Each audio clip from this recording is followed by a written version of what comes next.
Hello everyone. Today we will be talking about the indigenous traditional knowledge of Northeast India. Let's see what are some of the information we have got here. First of all, let's see what is an indigenous knowledge or indigenous traditional knowledge. So these are a knowledge of people about the landscape or the biodiversity of that place. So there is a very important relationship between human and landscape. So when I say human, there are a huge community, different tribal communities. It may be indigenous communities. Why I am saying tribal communities or indigenous communities, because they have inhabited in a certain place over thousands and thousands of years, uh, over such place. So what happens is, over such long course of time, there are different experiences, different practices that they have come across, and they have quite a knowledge over the landscape, over the plants, or the biodiversity of the inhabited place. So that is why there is a good relationship between human and landscape. So getting deeper into what I had just mentioned, so there is the interaction of people with natural environment by knowledge of extensive practices, experiences over a millennium. So there are communities. When I say communities, they can be indigenous people, or they can be indigenous, you know, tribal communities. And you'll find that in a place or northeastern state, in every state of the uh, northeastern uh, India, you'll find there are a huge number of communities with different cultures. So they have their own unique culture, they have their own beliefs, and each cultural activities or festivals, they have a unique or a very specific knowledge that are strongly correlated with the uh, inhabiting place. So there are different experiences that have been passed on from generation after generation. And again, there is a lot of spiritual aspect uh, about the biodiversity they have in their native place.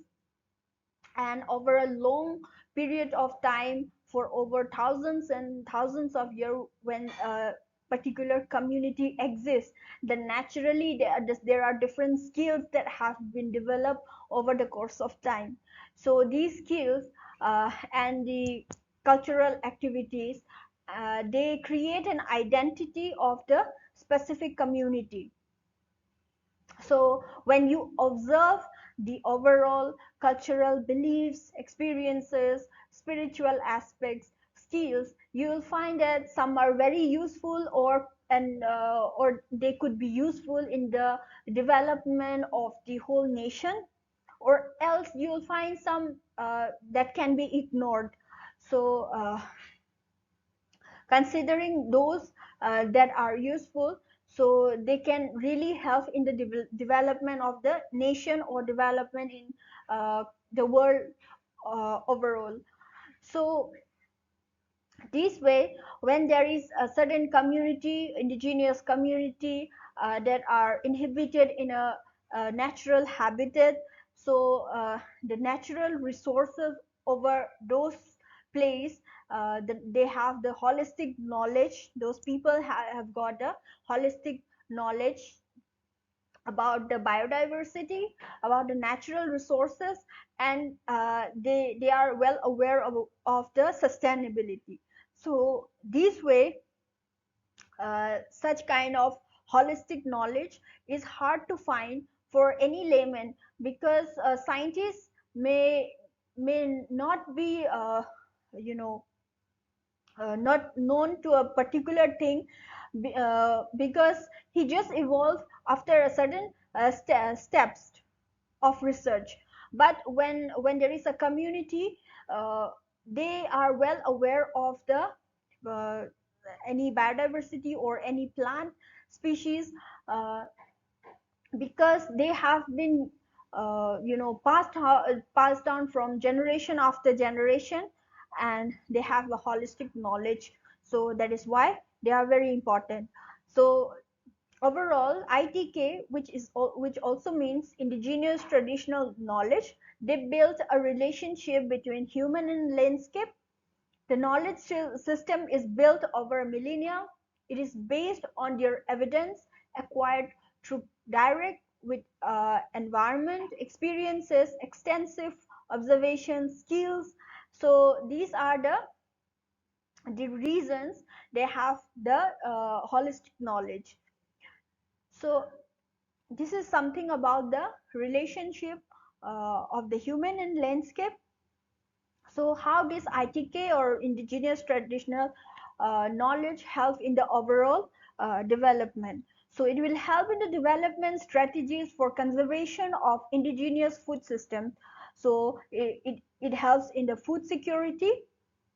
Why? Because there are certain wild foods or wild nutraceutical plants that are very well used by such communities, but many of the people are not aware of it. So the benefit is really confined to a certain community or a certain landscape. So this can really help in the food security if people are aware of such species or diversity. So it also can help in monitoring the ecosystem change, co-evolution, or climate change. So in a overall point, it can help to shape the international targets. So when there is a landscape, in landscape there will be a certain community of human inhabited area, and if such human inhabited area has been for over thousands and thousands of years, naturally they'll be well aware about the landscape, and that is how ITKs evolves. So let's see some ITK used by people of northeastern India. First of all, this is Bambusa vulgaris. Again, bamboo species is not confined to only northeastern states. It is distributed in other parts of the country. But why is that the utilization as food is really confined to a certain part of the country, even after having such nutraceutical or nutritive values? Just see the nutritional values or medicinal values that is contributed by consumption of the bamboo shoots of Bambusa vulgaris. In a nutraceutical way, they are considered a rich antioxidant. They are good immune booster. They reduce cholesterol. It decreases high blood pressure. It acts as an anti-aging agent, and uh, again, one important point is they are very rich in probiotics. When we say probiotics, these are the healthy bacteria that are inhibiting in the gut of human. So when there is a healthy gut bacteria, then it helps in the healthy digestion. So when you consume uh, such bamboo shoots, it will help in generally in the general digestive system. So again, when you talk about ITK, the leaves are crushed, and it is used in treating stomach worms. So the bamboo shoots, when you mixed with honey, it can be used to treat piles or burning sensation during urinary problems. Next, this is Antida ready, or one of the biggest uh, Fabaceae family plant You can see the fruit. The fruit can come across uh, 3 to 4 feet sometimes, or one, I think, half meter. It is really large. You can see how big the seeds are. You can hold only one seed in a palm. So in ITK, you'll find the flesh inside the seed are dried and powdered, mixed with water and taken to treat kidney problems. The seed flesh is also used as natural shampoo for hair. The seed rubbed with mustard oil and applied externally to muscular pains. So these are very effective uh, medicinal values that are being presented here. So this is Allium chinense. So again, before proceeding, this is one of the flavoring spices, herbs that is found in most of the northeastern states, and they are normally used as condiments or spices. So that this is a normal diet for people. So the paste of the bulb is mixed with uh, mustard oil and it's applied externally on forehead. It will help to reduce fever, and the bulb is also consumed to get relief from stomach ache. So again, like I said, it is a flavoring agent. So such plants, when you consume it frequently or from time to time, they will help you to immune from certain diseases, or it acts as a immune booster. So this is Antidesma acidum. So the soup of the leaves can be taken, that reduces diabetic problems.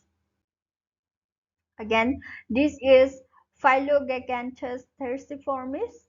So this is one of the important species that can be ignored when it comes to cold, cough, and fever, because traditionally use of leaves, flowers, they are very common.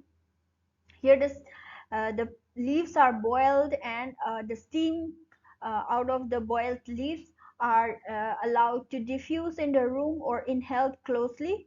So this helps to get reduced cold, cough, and fever. And then the slightly hot water, you can take bath with such water, or you can let a person sit in a tub filled with such decoction. So it will really help to recover fast from fever, cold. So these are the important medicinal values. Apart from that, the flowers are edible, and when you can fry the flowers and consume it from time to time, as a part of your vegetables, or diet in your meals. So this can really help to reduce or prevent many diseases.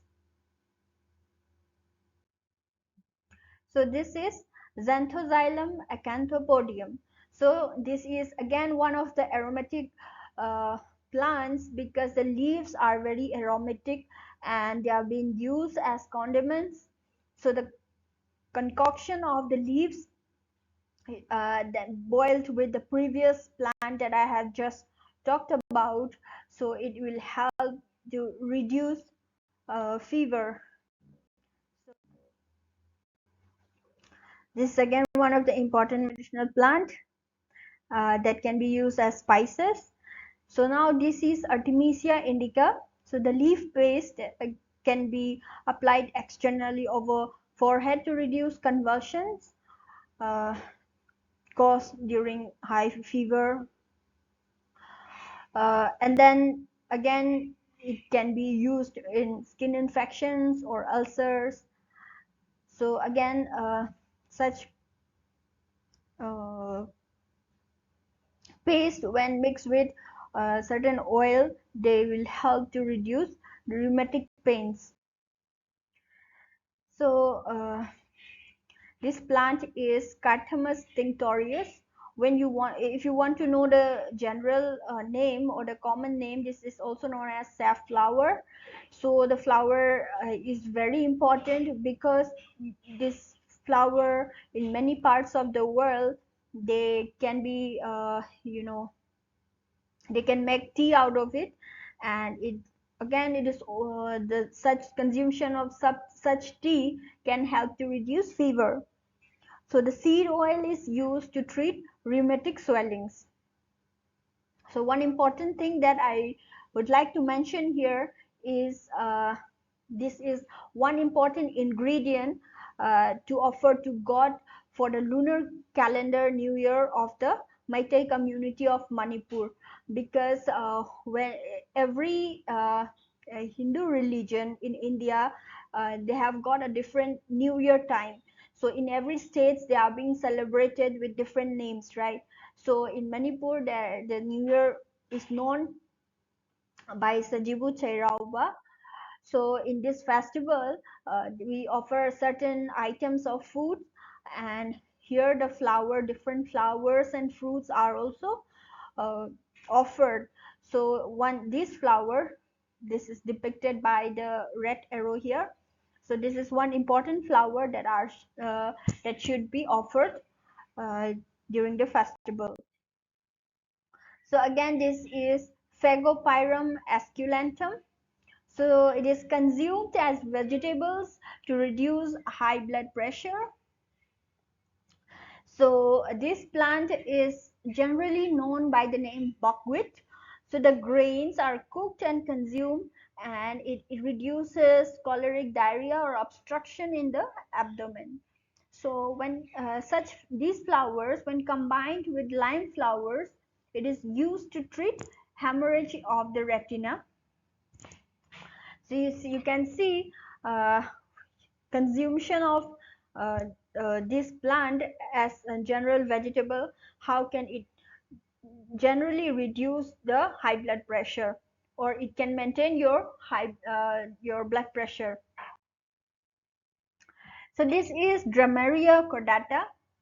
So the leaf juice is used as a first aid in snake bites or insect bites, and the plant is also used to treat mental disorders.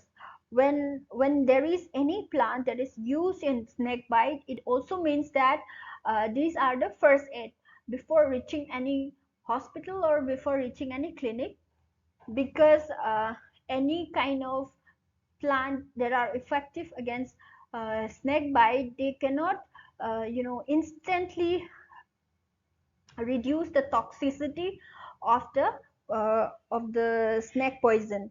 So this is used as a first aid.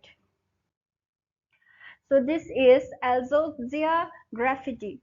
So this is again one of the important flavoring agent, because when you see the inflorescence here, they are very aromatic and used as condiments in many of the dishes uh, prepared in certain parts of the state of Northeast. So here the rhizomes are crushed and applied to skin to reduce skin inflammation, or it reduces itchiness. So the leaves of the species mixed with the rhizomes of Alpinia galangide is used to treat rheumatic pains.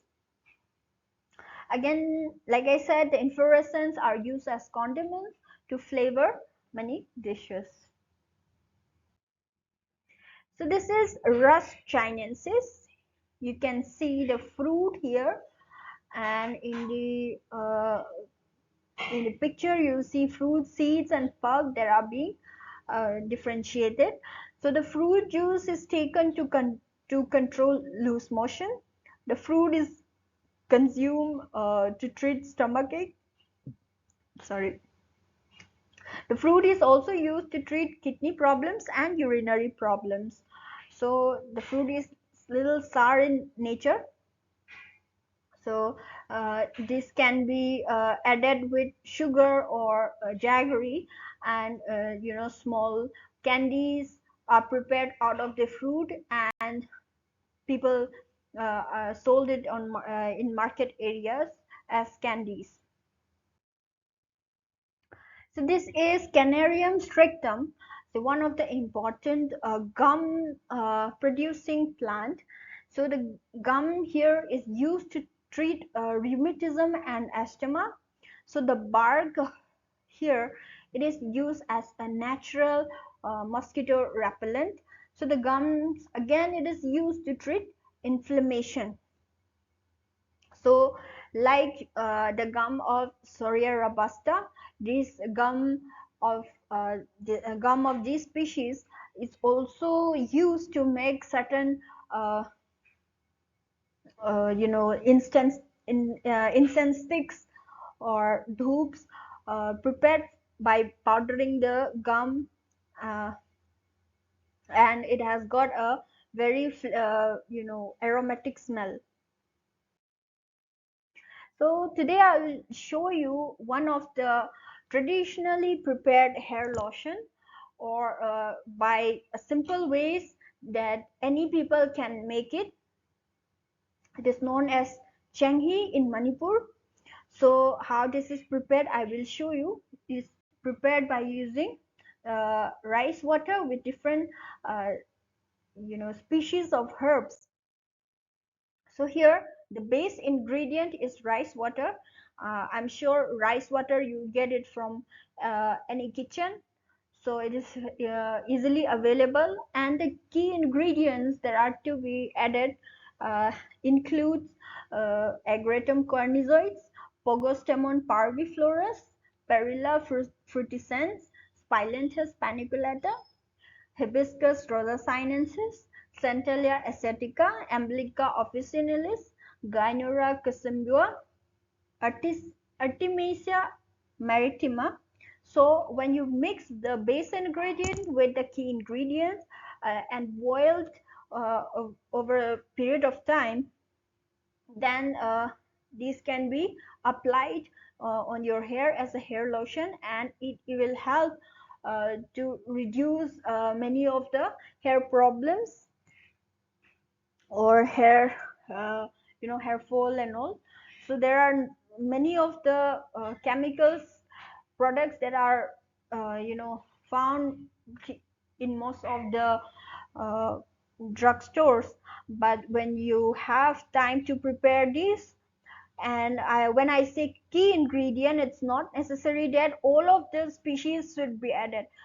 If there is availability of one or more species from here, and I'll show you which are the common species that can be added. So when you add these ingredients mixed with the base rice water and boiled it, you can make your own hair lotion. So the most common plant you'll get is Agratum cornizoids. You'll find in most of the uh, places, either it is roadside or a forest or any wasteland, any part of the plant, human inhabited plant, you'll find this plant. So the next plant is Pogostemon parviflorus. This is one of the aromatic plant. This might not be available in other parts of the country, or very less species might be found in other parts of the country, but you can still always keep such plants that are not available. Other species is Perilla frutiscens, which you might not get it easily. You can keep those plants. uh, you can always put Spilanthes paniculata, because this is very common. You can use the leaves or and flowers of Hibiscus rosa-sinensis, Centella asiatica, or in generally you can call it as thalkuri. So always, if you have an option, you can add Amblycca officinalis and Gynora cusimbua if you have Artemisia maritima. You adding all such species mixed with the rice water and boiled it. That is a natural uh, hair lotion. You can prepare it. So that's all for today. Thank you so much.